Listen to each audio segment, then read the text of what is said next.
My name is Vas. I'm founder and CEO of a company called LoyaltyPlant. I'm actually from New York, United States, but I've been living here for a couple of months and having a nice weather.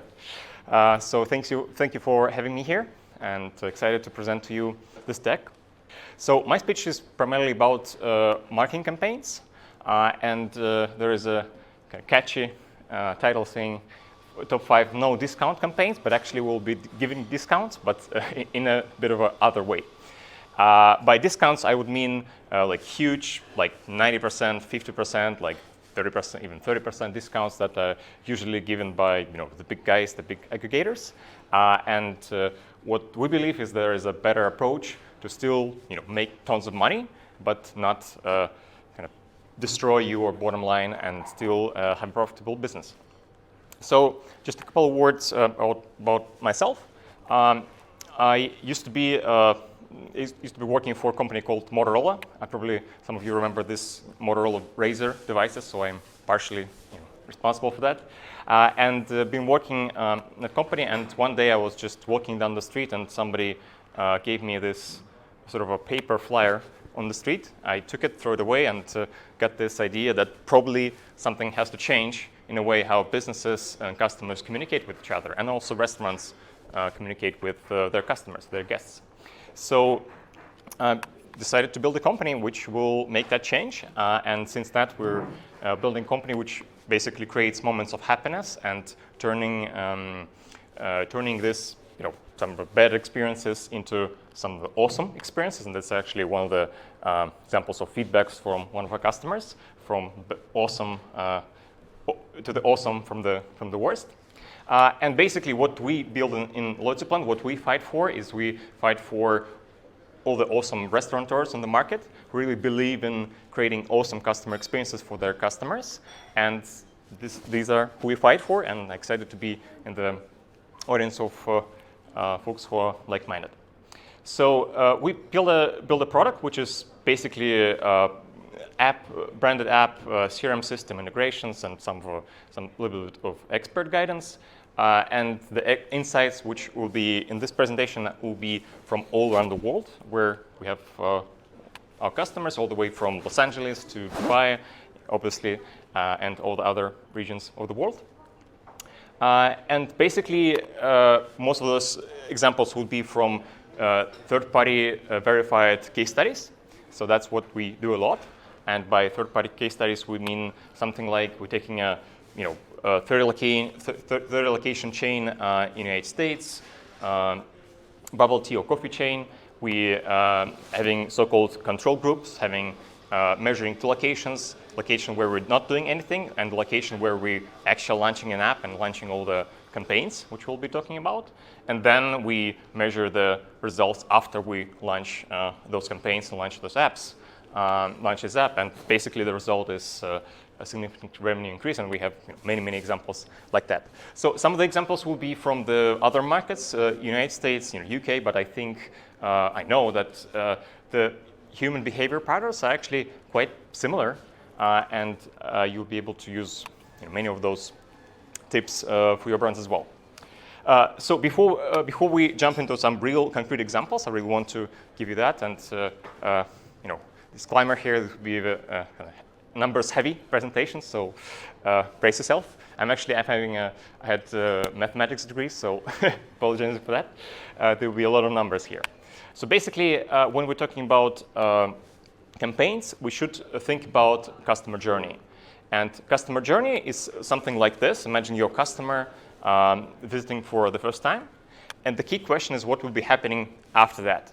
And usually, the typical scenario is that what we usually see is that customer, ordered once, have had their first time visit, and then there's something like seasonal decline, and then the customer came back for some reason. They got their 3 orders, and then customer stopped ordering.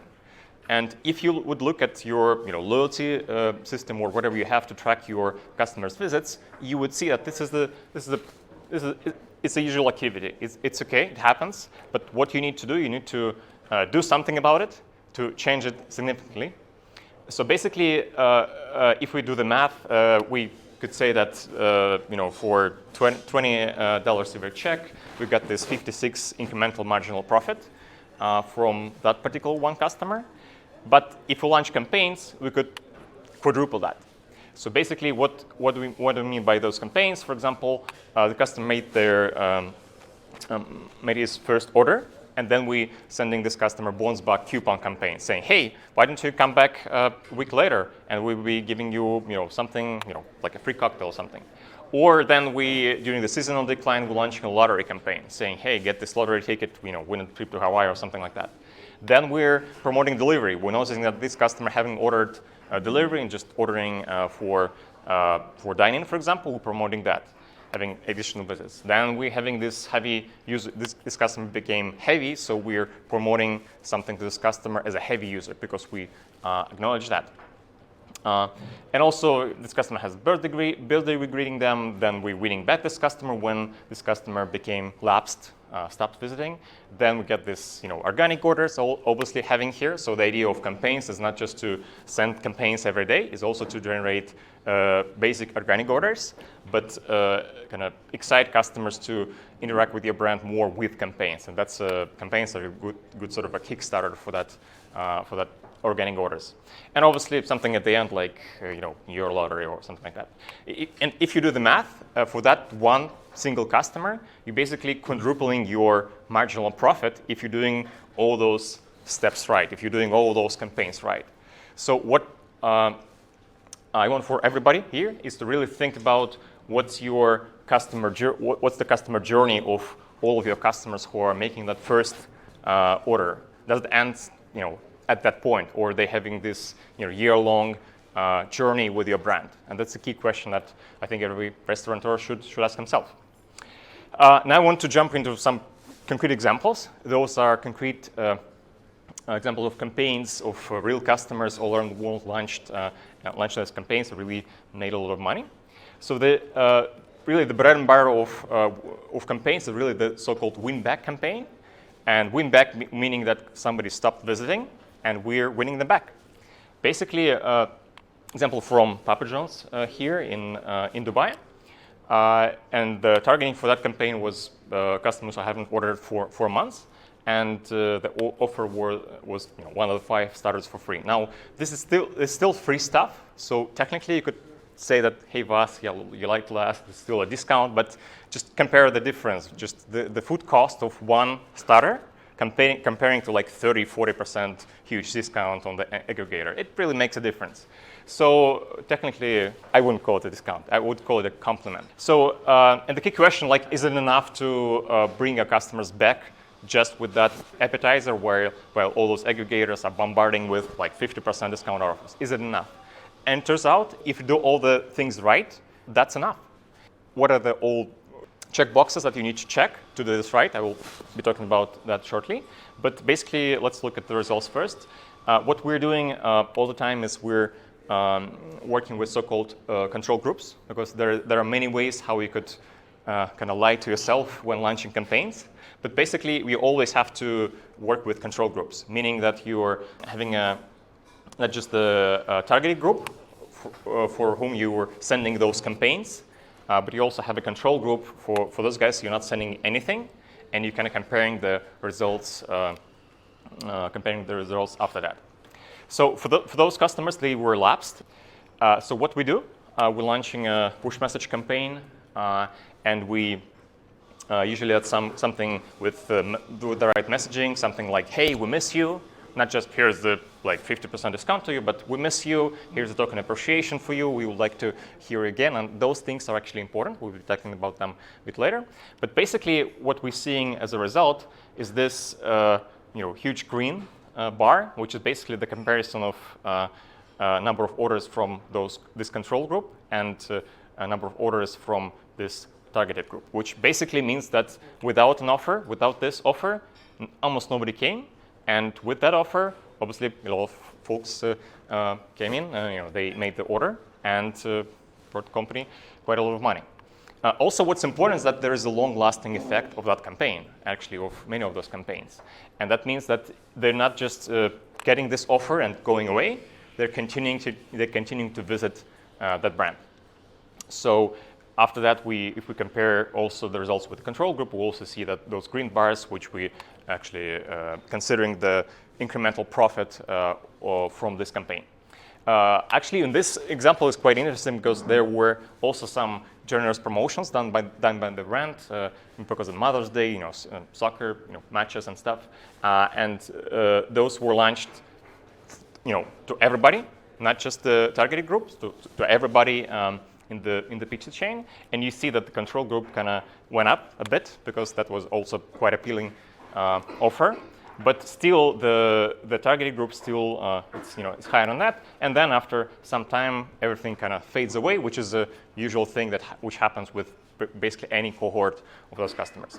So if you look at the numbers, just from one of the obviously this campaign was launched at at just small number of customers, relatively small number of customers, just a segment, one of the many segments of customer base. And the idea is that you have many segments in your customer base, and you launch different campaigns for all of these different segments.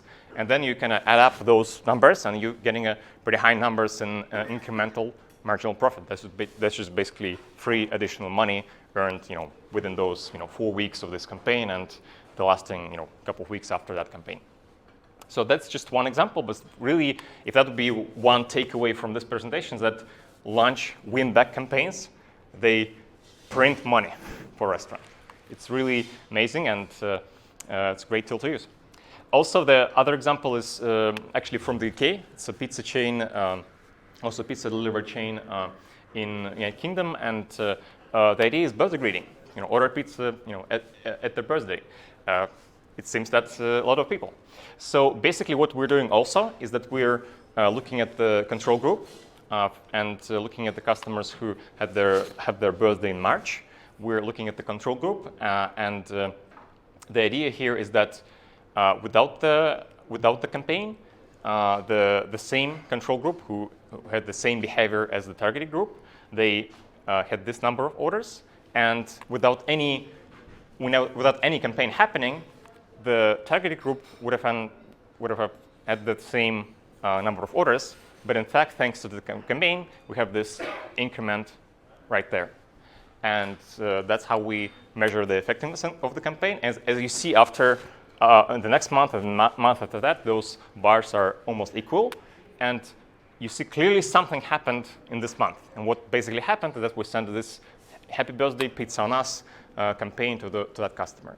Also, number 3, it's actually another example from the other side of the globe, United States, Illinois Hawaiian barbecue. So those guys, what they have is that they really are struggling with this seasonal decline.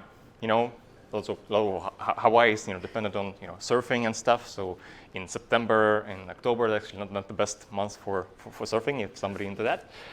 And they usually have this seasonal decline.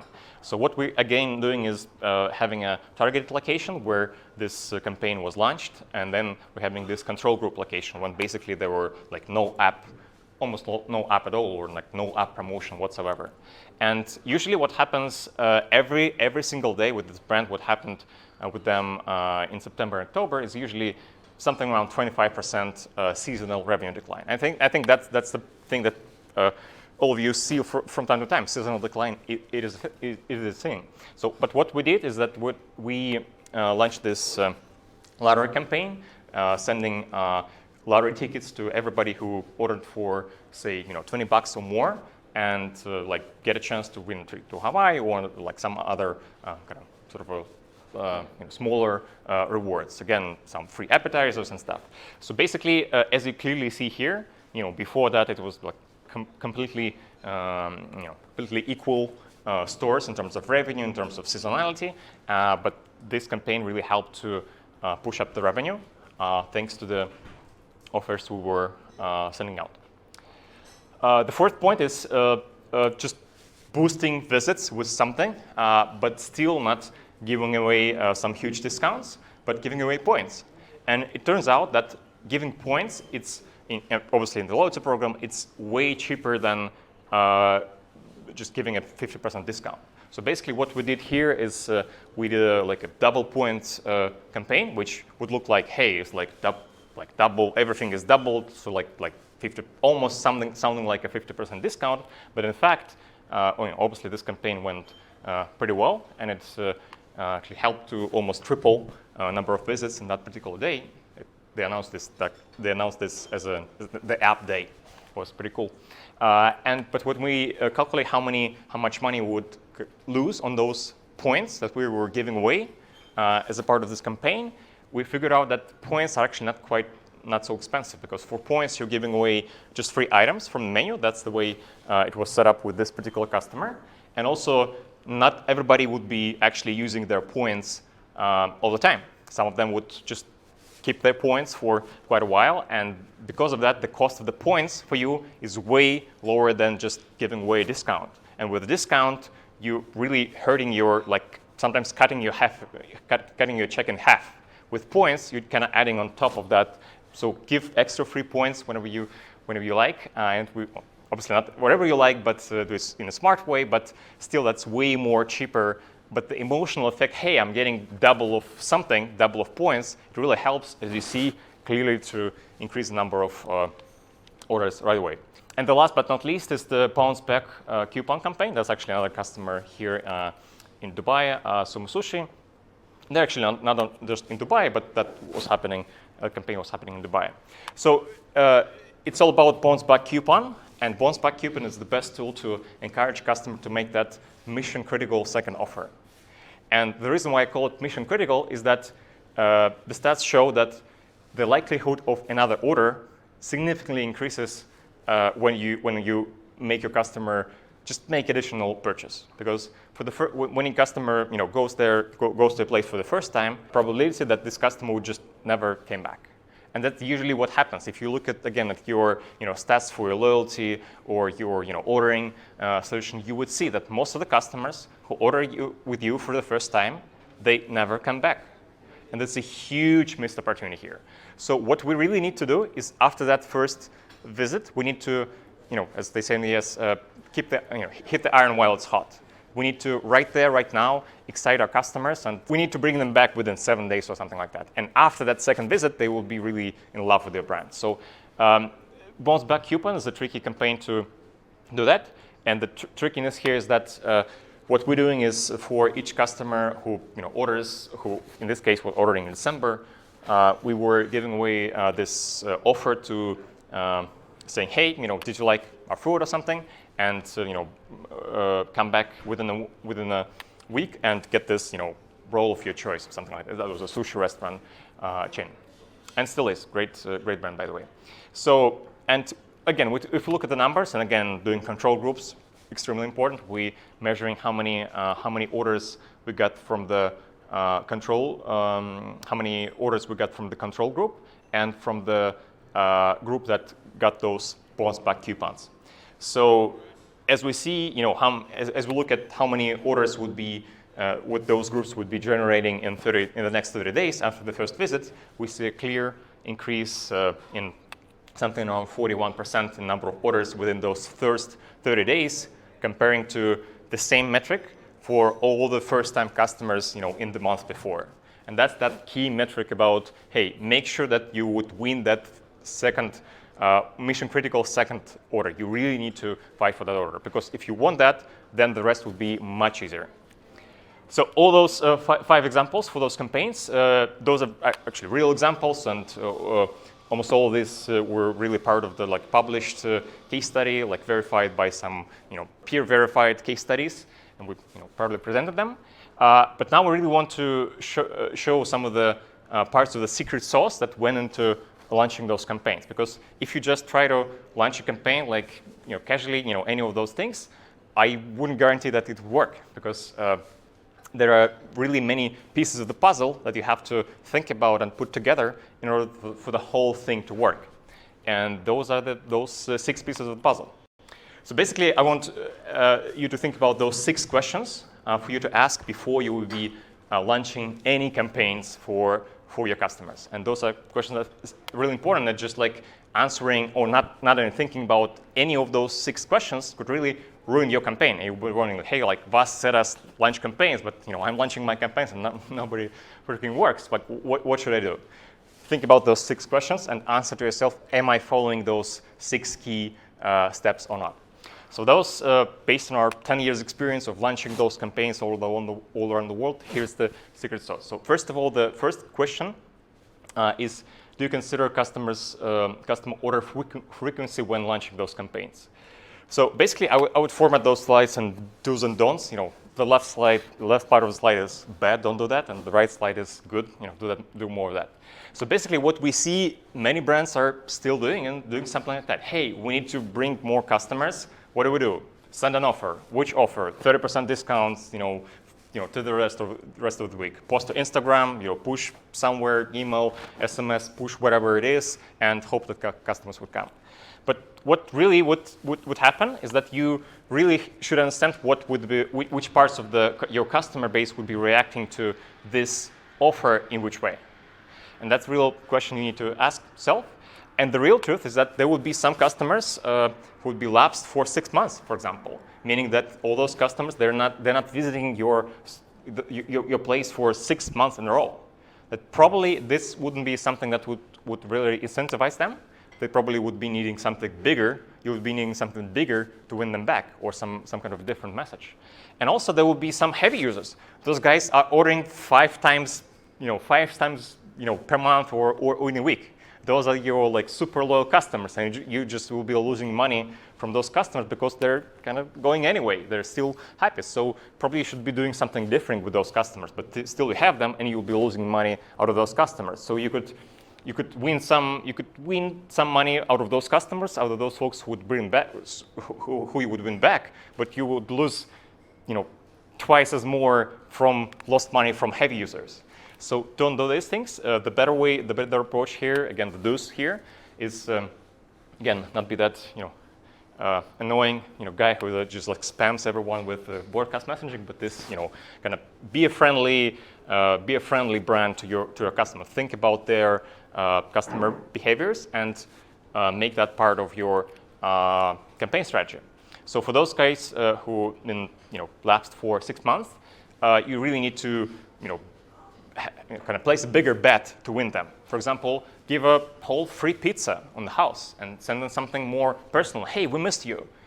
I acknowledge that we missed you. We haven't seen you. Just acknowledging that small little thing. Remember that Papa John's campaign, we got this we missed you message. It really matters, because when you just notice that something happened, you know how it goes when you talking with someone over the phone, and when you realize that, hey, it's my wife's mom, and she had a birthday today, but you didn't notice that. Do you know how it feels?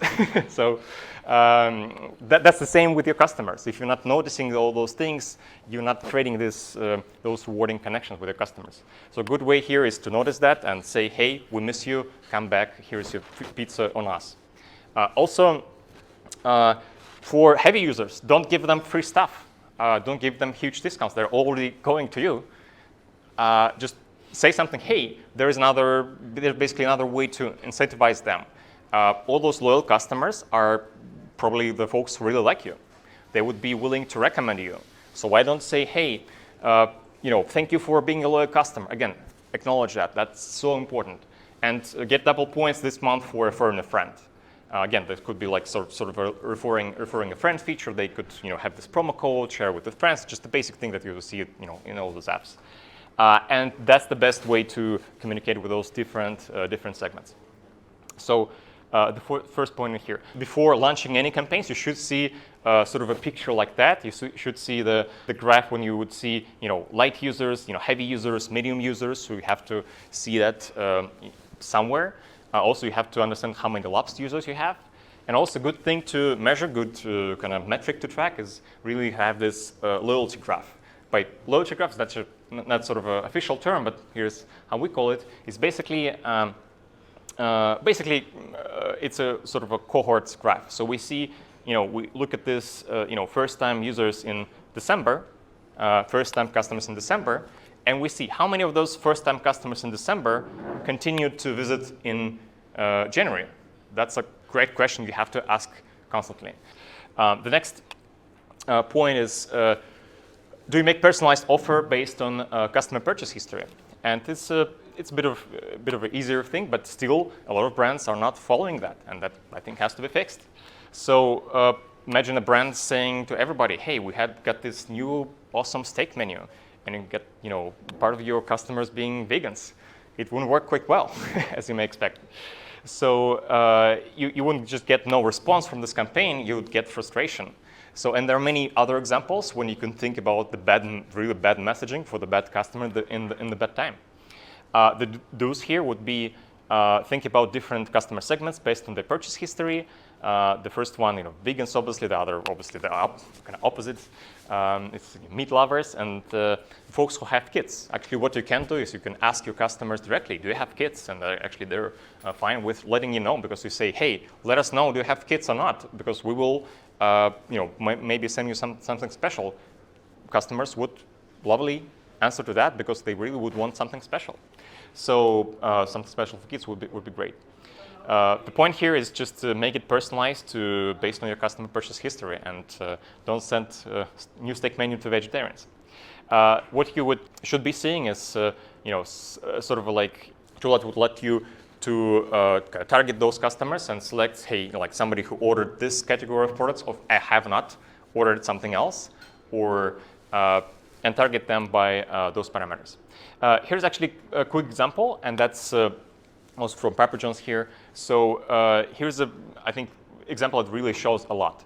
So there's a metric called redemption rate, which is basically out of those customers, out of like 100 customers who saw this offer in their app, how many of them actually used that offer? How many of them pressed order now and gave you money?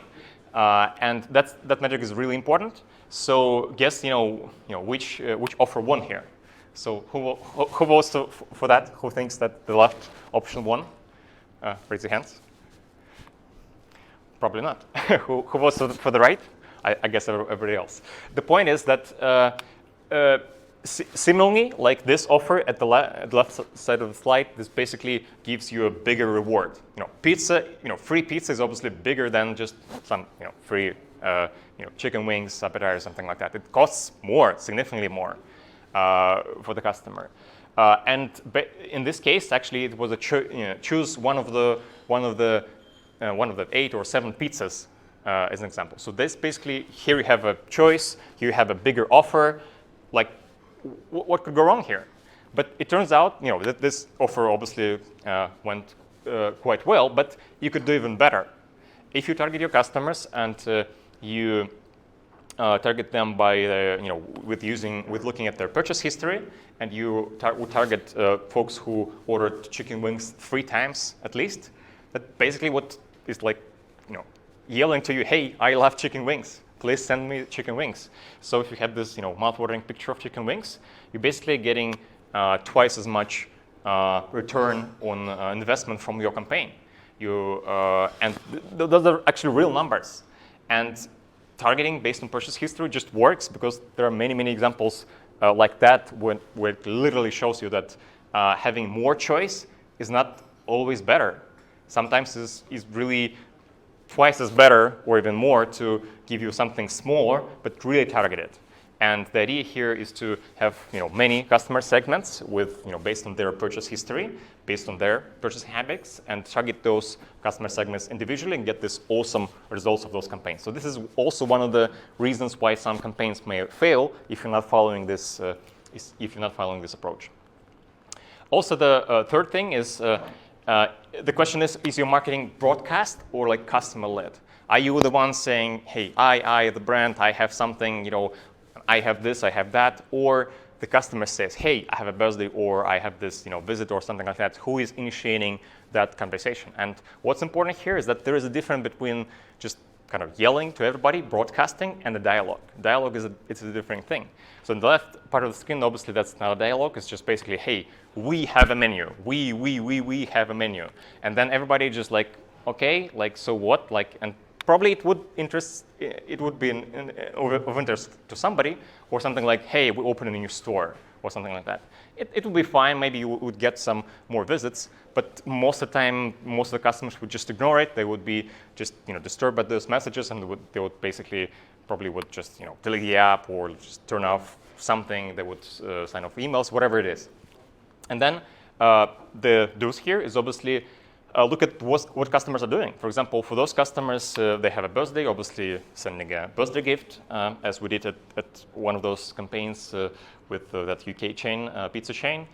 Somebody made their first order, so thinking about that bounce back coupon campaign. So when somebody just made the order right now, that's the perfect time to communicate with them, because at this time they're enjoying your pizza. They're like communicating with your brand literally by eating your pizza. That's the perfect time. That's like the point in time where it's the best time to offer something for the next order. And that's exactly what we've been doing with that bounce back coupon campaign. It's right after they ordered, right at this time of the peak of engagement with the brand, send something for the next order while hit the iron while it's hot. And the last here but not least, it's the somebody who made 3 orders in store but 0 delivery orders. Think about that and say, hey, would you like to try our delivery order for today's soccer game or something like that. So make the communication customer-led and look for those important events in customers' life. Think about those events which could trigger those campaigns and not just trigger them by yourself. That would significantly increase the return on investment. And basically what also you would be usually doing is just setting some triggers. Usually all of those campaigns that could be kind of described by triggers, like after the customer ordered, or if that was the first order of the customer, or like the 5th order of the customer, or if somebody ordered 3 times but not this type of order. Usually you could kind of program those triggers to make those campaigns happen. So the 4th one is, do your customers get your offer at the right time, which is quite important. And the real issue here is that quite a lot of time the offers are being read not at the right time. When somebody is just getting this email and they're reading this email which says, only today, order now and get this super awesome offer. And it turns out that 3 days have passed and the offer is not valid. That happens all the time. And the more and more email services like Gmail, they tend to really filter all of your promo emails that you're sending your customers in this promo category, which have a very low open rate, which basically make those communication channels less and less efficient, unfortunately. And we believe the right way is to really, first of all, look at the most popular ordering times at your store.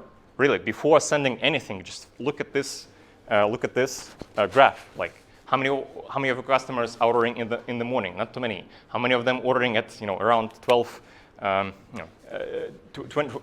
8 p.m.?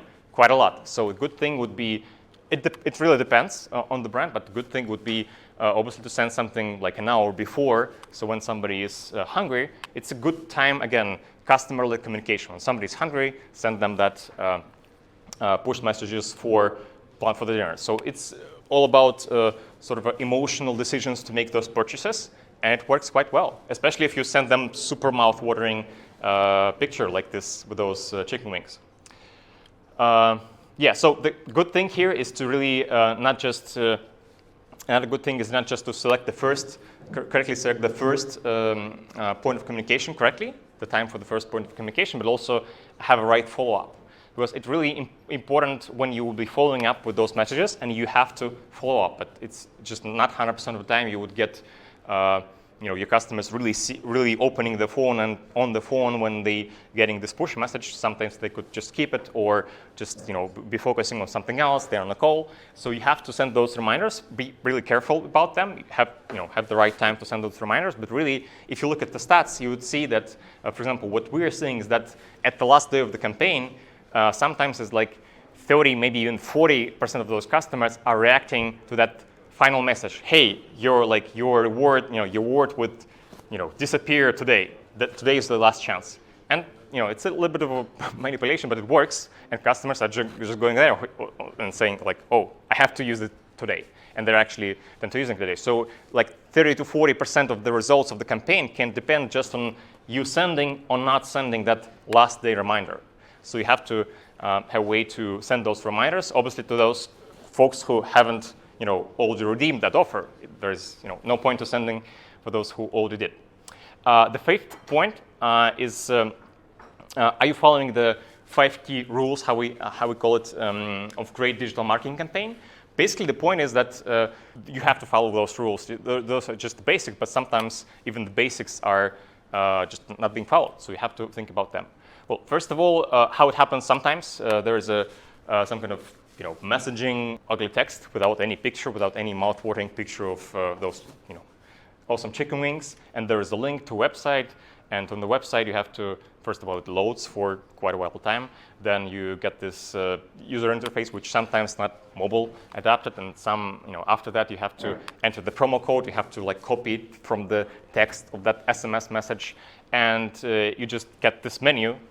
You don't have you would promise something like, hey, here's your free appetizer, but you're just clicking on the link and you're just going on the menu. So the question is, where is my, where the hell is my appetizer? So that happens all the time, and I would say that's a better, that's a better way of doing that. So a better way of doing that, and this is really what kills your conversion. Just really forcing your customer to manually enter that promo code really hits conversion. So a good way to do that, the do's, is first of all, again, have the right time to send those push messages, the right time, right place to the right customer. Also, in some of the versions of iOS and Android, there is a way to have a awesome picture. If there is an option for that, do that. The super important thing is have sort of a landing page. And if you be ever launching any digital campaign, please use landing pages, because just what lots of businesses are doing is they're just buying lots of AdWords or some digital ads, pay-per-click ads, and they're just pushing their customers to the website and nothing else. You have to use landing pages. Landing pages should be focused on the message itself, right? Really laser focused on that particular message, and they always have to have this clear call to action. Just don't have any promo codes to remember or type in anything like that. Just the basic redeem, I want that offer, and when you click that, just push it directly to the ordering screen. And the last thing here is actually the most challenging slide, I would say, because there is a lot of numbers involved. But I think that's one of the most important, because really there are many brands which are just launching campaigns, launching push messages, emails, whatever it is, and they're thinking they're making profit, but in fact they're not. They're actually losing money. And the question is to ask: Are you really making money, or just having a feeling that you made something higher with your campaign? And here's again, we'll talk a bit about the control groups. So basically, what usually happens, what we see all the time, is that brands are launching their campaign, or either have an app or something, or email service that they have. Okay, we have sent 100,000 push messages. Half of them got opened, and then we got 1,000 orders within that week of that campaign, and we got they got orders 100 dirhams each. So we got this 100K revenue from that campaign. So, and the question is that the real ROI of the campaign? Because we sent push messages, we got this revenue, and the truth is that even if you see that the revenue is 100K, you could be losing money on that campaign. So the way to not kind of trick you, not fool yourself, and really get the real numbers of the real ROI of the campaign, it's a bit tricky. But the idea is still having those control groups. And basically, the rule is that you have to have a targeted group, meaning that for those guys you are sending that offer. And for each target group, you have to have this control group. You don't have to make it super, you don't have to make 50% of your customers unlucky. You just have, you could have 10% of your target customer base of your campaign as a control group, and then you just can extrapolate that control group to the target group. I'll talk about it in a minute. But basically, you're having a control group, you're having a targeted group, and then during the period of campaign, you're comparing control group with a targeted group. And what's important is that before that campaign, before the start of the campaign, you have to make sure that the control group really represents the targeted group, meaning that the behavior of those, for example, in this case, 2 different stores, really was quite similar in this case. And also, you have to be sure that there are no other, other impacts, there were no other impact on that campaign. Because if you launched not just this lottery campaign, but something else, something huge like 50% discount, this 50% discount would probably screw up your whole campaign results. So you have to be mindful about that. Basically, again, a little bit of math here, apologize in advance, but that's really important. The way you do it is you have this targeted group marginal profit, which is basically your calculating how much money you generated from those customers who were targeted by this campaign during that period of the campaign. Usually we recommend to calculate the number of orders during the campaign and 2 weeks after the campaign to, again, account for that long-lasting effect. You're getting this average check. You're obviously subtracting the food cost, like 30% or something. And obviously you have to not forget to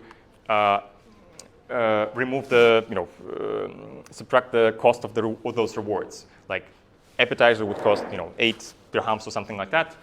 So you have to calculate how many rewards you gave away during this campaign. Or if it's loyalty points, then you have to have a formula for how much that costs to give away some points. But in the end of the day, you're getting this target group marginal profit number. Then you're calculating the same thing for the potential profit without the campaign. And as in this example, we were taking 10% as the control group, not the whole size, but 10% of the control group. And after that, you have to multiply that by 9 to extrapolate this number to kind of match again, you have to have those control groups and target groups matched between each other. And one way is to take small control group, but then to extrapolate that multiplied by 9 if you get this 10% control group. And at the end, basically what you're doing is you're taking this and subtracting this. And that's the final true number of how much money you generate, how much marginal profit you have generated from that particular campaign. And what's more important, incremental marginal profit that you generated from this campaign. And the issue is that sometimes it's just like negative. If you really would do the math the right way, you would see that you lost money with the campaign. But if you do the campaign right, follow all those 6 steps, you would likely see those positive numbers, just like in this example. So again, it's just a little bit of math, but do that because that's really what answers you the question: are we really making money, or just my marketer just like wasting money and giving discounts to everybody? That's a really important question to ask. To summarize, the main takeaway from my presentation is launch campaigns. Campaigns are awesome, and they could quadruple revenue from each one of those customers who just made this first visit. And make sure that you have this, the other customer journey slide when you have a lot of green bubbles saying one visit, one more visit, one more visit. You have to do that. You have to think about this customer journey of your customer and really launch those campaigns. They work if they launch correctly. But ask these critical questions. Again, do you consider order frequency when targeting those campaigns? Do you consider purchase history when targeting those campaigns? Do you consider customer-led activities, or are you just like broadcasting to your customers all those messages? Is your marketing customer-led or not? Do your customers get the offer at the right time? And do they get the right reminders? Do you follow the 5 key rules, as we name it, of digital marketing campaigns? Again, the great value, the scarcity, the offer will end, then the mouth-watering picture, and obviously the call to action, the clear call to action to the actual offer, and some other details as well. And the last but not least is, are you measuring all of that correctly? Aren't you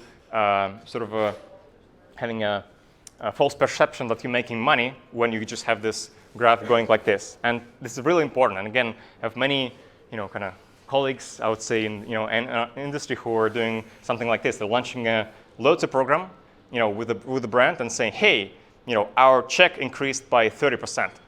Awesome.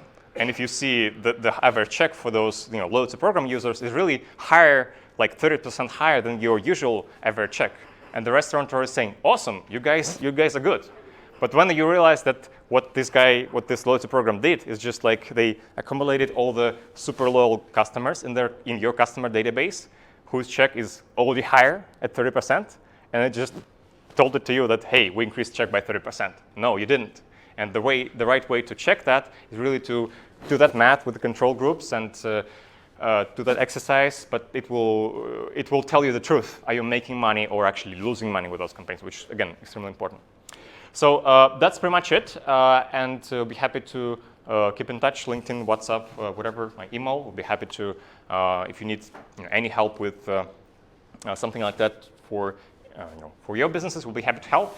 I'm here, and we'll be happy to answer any of the questions. And I hope that this presentation will help some of you to really become one of the top restaurateurs in Dubai, and hopefully all over the world, with open locations in US, London, and someday, let's meet in New York. We'll be happy to have a cup of coffee.